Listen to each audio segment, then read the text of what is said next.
제37장 바울의 가시에 관한 3가지 질문. 여러 계시를 받은 것이 지극히 크므로 너무 자고하지 않게 하시려고 내 육체의 가시 곧 사단의 사자를 주셨으니 이는 나를 쳐서 너무 자고하지 않게 하려 하심이니라. 이것이 내게서 떠나기 위하여 내가 3번 주께 간구하였더니 내게 이르시기를 내 은혜가 내게 족하도다. 이는 내 능력이 약한 데서 온전하여 짐이라 하신지라. 이러므로 도리어 크게 기뻐함으로 나의 여러 약한 것들에 대하여 자랑하리니 이는 그리스도의 능력으로 내게 머물게 하려 함이라. 고린도후서 12장 7절에서 9절. 신유 사역을 반대하는 사람들은 종종 바울의 가시를 들먹입니다. 사도 바울이 질병으로 고생할 때에 하나님께서 고쳐주기를 거부했던 이유는 하나님께서 질병을 사용하셔서 바울을 훈련시키기 위함이었다는 것입니다. 그러나 하나님께서 인간에게 질환을 주시고 그 질환을 사용하셔서 인간을 훈련시킨다는 이론은 예수님이 보여주신 하나님의 뜻과는 전혀 다른 것입니다. 그렇기에 사도 바울의 가시에 관한 것은 참으로 조심스럽게 다루어져야 합니다. 그렇지 않으면 수천만의 기독교인들이 하나님을 기쁘시게 해드리려고 질병 가운데 머물러 있기를 좋아하게 될 것이기 때문입니다. 그러면 이제부터 성경이 말하는 바울의 가시라는 문제를 심도 있게 다루어 보도록 하겠습니다. 첫째, 바울이 말하는 육체의 가시라는 것이 무엇인가? 육체의 가시라는 말은 신약 성경과 구약 성경에 공통으로 나타나는 표현입니다. 그러나 육체의 가시는 항상 육체의 질병을 지칭하지는 않습니다. 성경에서는 육체의 가시라는 표현을 사용할 때마다 그것이 의미하는 바를 부연 설명으로 확연하게 해주고 있습니다. 그 예로 민수기 33장 55절에 보면 너희가 만일 그 땅의 원주민을 너희 앞에서 몰아내지 아니하면 너희가 남겨둔 자들이 너희의 눈에 가시와 너희의 옆구리에 찌르는 것이 되어 너희가 거주하는 땅에서 너희를 괴롭게 할 것이요 라는 말이 나오고 여호수아 23장 13절에는 확실히 알라 너희의 하나님 여호와께서 이 모든 민족을 너희 목전에서 다시는 쫓아내지 아니하시리니 그들이 너희에게 올무가 되며 덫이 되며 너희의 옆구리에 채찍이 되며 너희의 눈에 가시가 되어서 너희가 마침내 너희의 하나님 여호와께서 너희에게 주신 이 아름다운 땅에서 멸하리라. 이런 말이 나옵니다. 위의 두 경우에 육체의 가시는 어떤 인격체 내지는 종족들을 가리킵니다. 바울도 역시 육체의 가시를 부연 설명으로 명확하게 하고 있는데 그것은 사단의 사자, 즉 사단의 메신저, 사단의 천사, 내지는 사단의 심부름꾼으로 역시 인격체를 가리킵니다. 사자, 메신저라는 말은 헬라어 앙겔로스를 번역한 말인데 성경에 188번이 나옵니다. 그 중에 181번은 천사로 번역이 되어 있고 7번은 사자로 번역되었습니다. 그러므로 188번의 용례 중에서 100%가 인물을 가리키는 용어로 사용된 것입니다. 지옥은 마귀와 그의 사자들을 위해 마련되어 있다고 성경은 말씀하십니다. 또 왼편에 있는 자들에게 이르시되 저주를 받은 자들아 나를 떠나 마귀와 그 사자들을 위하여 예비된 영영한 불에 들어가라. 그리고 바울의 가시는 그 마귀의 사자들 중에 하나였던 것입니다. 신학자들과 설교자들은 바울이 말하는 육체의 가시를 눈에 이상이 생긴 안질로부터 감질병, 심지어는 숨겨둔 내연의 처에 이르기까지 다양하게 설명해 보려고 합니다. 일단 바울이 육체의 가시를 사단의 사자라고 명확하게 부연 설명하고 있다면 잡다한 다른 추측은 억측으로 간주되어야 합니다. 둘째, 바울에게 육체의 가시를 주는 목적은 바울은 육체의 가시가 무엇인지 설명해 줄 뿐만 아니라 그 육체의 가시가 이루려는 목적도 설명해 줍니다. 그 목적은 바울을 치기 위함입니다. 친다는 말은 때리고 또 때린다는 뜻입니다. 이는 마치 파도가 배를 때리고 사람들이 예수님을 채찍으로 때리는 것과도 같습니다. 고린도후서 12장 7절에서 표현하고자 하는 것은 바울이 사단에게 사정없이 두들겨 맞고 있다는 것입니다. 그러므로 질병이나 육체의 질환과는 무관한 것입니다. 사단의 사자는 바울을 인정사정 없이 두들겨 패해라고 보내진 놈입니다. 고린도전서 4장 11절에 나타난 치다는 서바나어 성경에는 하염없이 마구 두들겨 패다 이렇게 표현되어 있습니다. 질병은 사람을 두들겨 패지 않습니다. 그러나 인간을 학대하는 악마의 사자는 그런 짓을 스스럼없이 행합니다. 바울은 하나님의 일을 하면서 고난과 역경을 많이 당한 사람입니다. 사단의 사자가 바울을 학대했기 때문입니다. 바울이 수많은 학대와 조롱과 천대와 멸시와 희롱을 당했다는 기록은 성경에 있지만 바울이 병에 걸려 쇠약해진 몸 때문에 고생을 했다는 기록은 성경에 나오지 않습니다. 바울의 회심 후에 예언자는 바울에게 그가 내 이름을 위하여 해를 얼마나 받아야 할 것을 내가 그에게 보이리라 하시니 라는 말로 바울의 고난을 예언하였습니다. 그리고 그 예언은 이루어졌습니다. 1. 바울이 회심한 후에 유대인들이 사울 죽이기를 공모하였습니다. 2. 바울은 예루살렘에 가서 제자들을 사귀고자 하나 다 두려워하여 사도 바울과 사귀어 주지 않았습니다. 3. 바울은 박수무당으로부터 반대를 받았습니다. 4. 바울은 유대인들 무리의 시기를 받았습니다. 5. 바울은 핍박을 받고 성 밖으로 쫓겨났습니다. 6. 악한 감정으로 달려드는 무리들에게 능욕을 당하고 바울은 돌에 맞아 죽을 뻔하면서 도망가게 되었습니다. 7. 유대인들이 무리를 충동하여 바울을 돌로 친 후에 죽은 줄 알고 시외로 끌어내쳤습니다. 8. 바울은 복음 전파에 대해서 끊임없이 비방을 받았습니다. 9. 사람들은 빌립보에서 바울의 축사를 못마땅히 여겨서 그의 옷을 찢어벗기고 매로 친 후에 투옥시켰습니다. 10. 바울은 데살로니가에서 추행을 당하고 추방당했습니다. 11. 바울은 베레아야에서 무리의 소동함을 인해 쫓겨났습니다. 12. 바울은 고린도에서 유린당했습니다. 13. 바울은 에베소에서 발생한 소요 사건의 피의자입니다.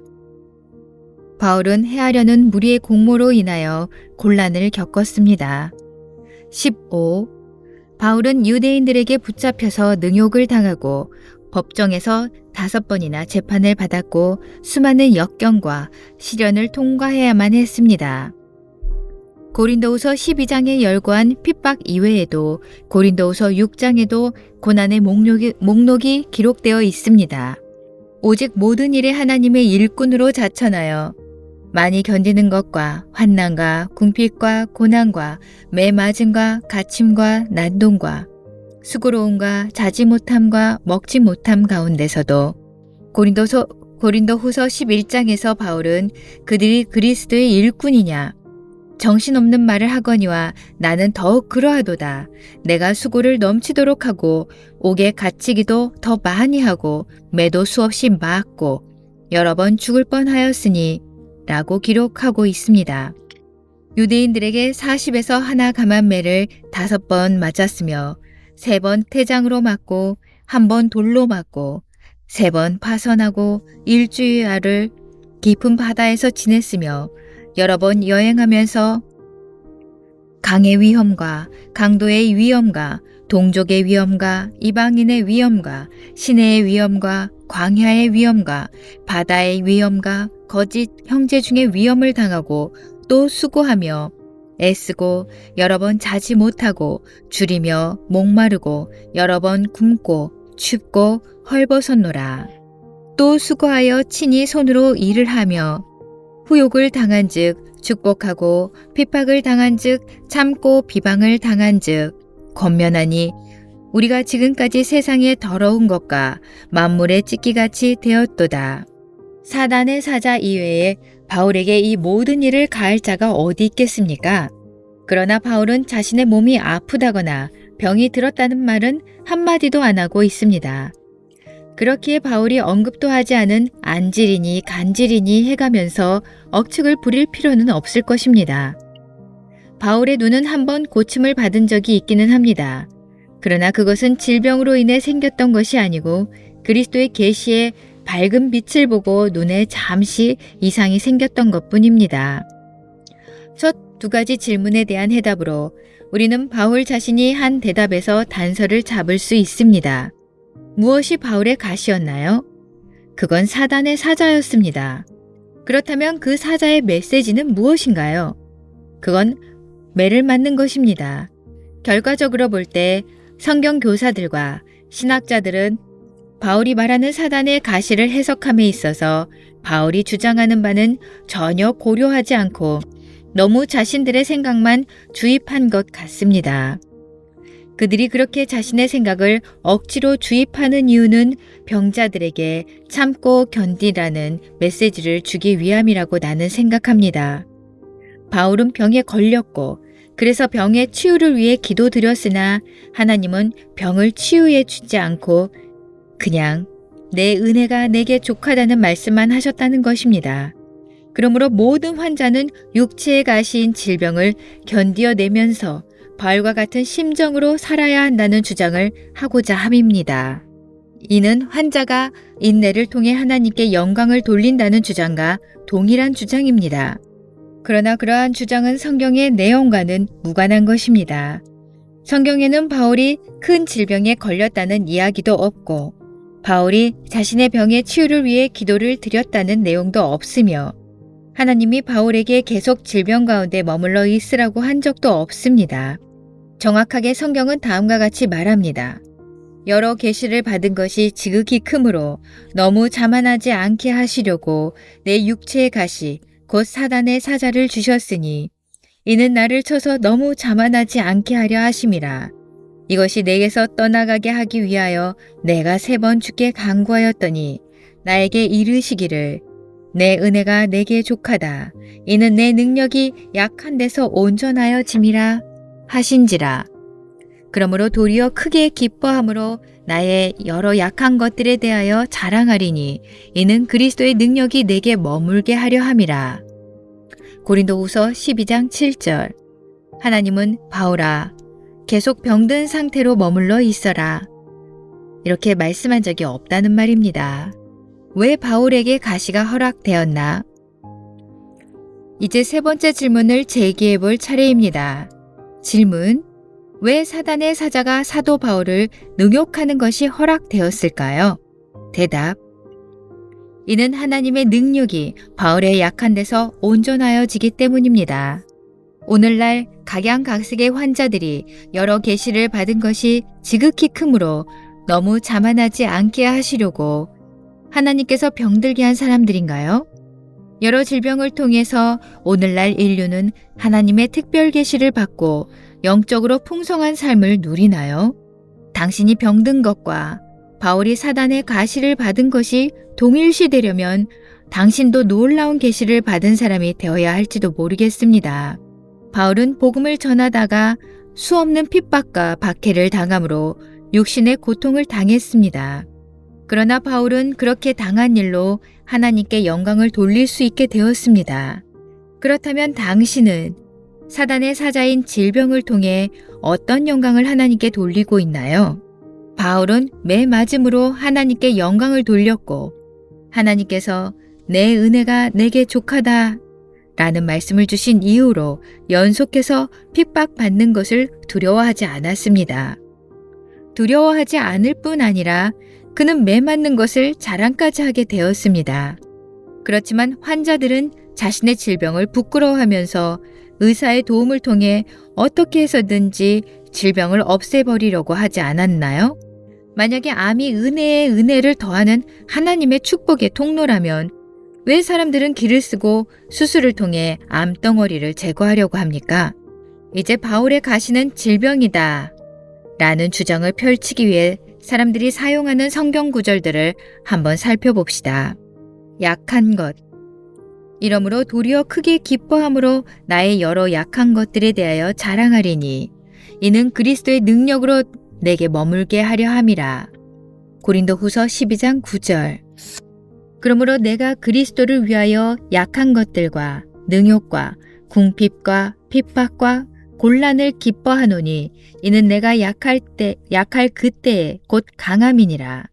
고린도후서 12장 10절. 내가 처음에 육체의 약함으로 말미암아 너희에게 복음을 전한 것을 너희가 아는 바라. 갈라디아서 4장 13절. 내가 너희 가운데 거할 때에 약하며 두려워하며 심히 떨었노라.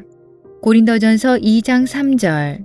저희 말이 그 편지들은 중하고 힘이 있으나 그 몸으로 대할 때는 약하고 말이 시원하지 않다 하니. 고린도후서 10장 10절. 내 은혜가 내게 족하도다. 이는 내 능력이 약한 데서 온전하여 짐이라 하신지라. 고린도후서 12장 9절. 약한 것이라는 단어는 이와 같이 성령도 우리 연약함을 도우시나니 우리가 마땅히 빌 바를 알지 못하나 오직 성령이 말할 수 없는 탄식으로 우리를 위하여 친히 간구하시느니라.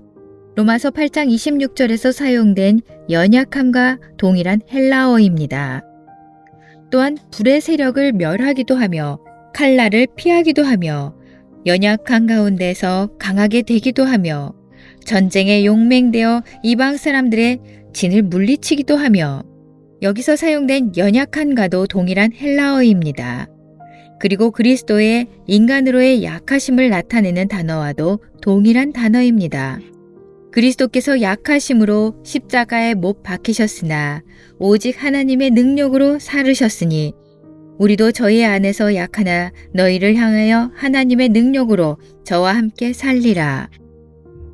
고린도후서 13장 4절. 바울이 이는 내가 약할 그때에 곧 강함이니라. 고린도후서 12장 10절에서 말하는 그 약함이 바로 우리가 살펴보려는 것입니다. 바울의 언어 습관상 이 약함이라는 헬라어 단어는 몸의 질병과 연결되어진 적이 없습니다. 로마서 4장 19절, 그리고 8장 3절, 14장 2절, 21절, 고린도전서 8장 9절, 9장 22절, 15장 43절, 고린도후서 13장 4절, 히브리서 5장 2절, 7장 28절. 바울이 이 교회 앞에서 자신의 약함에 대해 이야기할 때 그 근본 의도는 하나님의 성령에 온전히 의지할 수밖에 없는 자신의 무력함과 하나님의 강함을 대조적으로 이야기하려는 것입니다. 믿음이 사람의 지혜에 있지 아니하고 다만 하나님의 능력에 있게 하였노라. 유혹, 너희를 시험하는 것이 내 육체에 있으되 이것을 너희가 업신 여기지도 아니하며 버리지도 아니하고 오직 나를 하나님의 천사와 같이 또는 그리스도 예수와 같이 영접하였도다. 갈라디아서 4장 14절. 사람들은 종종 바울이 말하는 육체에 있는 시험거리를 질병으로 해석합니다. 그러나 갈라디아서 4장 14절에서 사용된 시험의 헬라어는 예수님의 광야에서의 시험 받으심을 기록한 마귀가 모든 시험을 다 한 후에 얼마 동안 떠나니라. 에서 사용된 시험과 동일한 단어입니다. 예수님은 광야에서 몸의 질병으로 고통당하며 시험당하지 않으셨습니다. 예수님께서 그곳에 이르러 저희에게 이르시되 시험에 들지 않기를 기도하라 하시고 라고 말씀하셨을 때 그 시험도 육신의 질환과는 상관이 없는 것입니다. 바울의 큰 글씨, 내 손으로 너희에게 이렇게 큰 글자로 쓴 것을 보라. 혹자는 바울이 큰 글씨로 썼다는 기록을 보고 바울의 눈에 이상이 있었을 것으로 추측합니다. 많은 이들은 바울이 근시안이었을 것으로 상상합니다. 여기서 말하는 큰 글자라는 것은 글자의 크기가 크다는 뜻이 아니라 강조체로 그 문체를 썼다는 뜻입니다. 즉, 양적으로 크다는 것이 아니라 질적으로 크다는 말입니다. 뿐만 아니라 바울은 자기 손으로 편지를 쓰지 않고 많은 경우에 대필시킨 것으로 우리는 알고 있습니다. 눈을 빼어서 바울에게 줌? 너희의 복이 지금 어디 있느냐?